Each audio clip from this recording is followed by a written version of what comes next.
அதிசயம், அத்தனையும் அதிசயம். ஆதிசங்கரர் குன்ம நோயினால் அவதிப்பட்டு திருச்செந்தூருக்கு போன்னு சிவபெருமான் சொல்றார். சிவபெருமானே திருச்செந்தூர் போன்னு ஆதிசங்கரர் அனுப்பி வைக்கிறார்.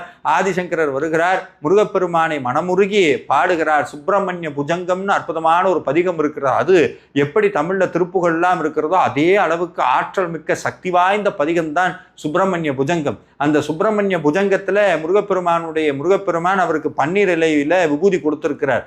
அதை பதிவு செய்கிறார். பன்னீர் இலை விபூதியினுடைய மேன்மையை பதிவு செய்கிறார். நாளிக்கிணறு தீர்த்தம் அந்த உள்ள அந்த திருச்செந்தூர் கருவறையை சுற்றி 8 லிங்கங்கள் இருக்கிறது.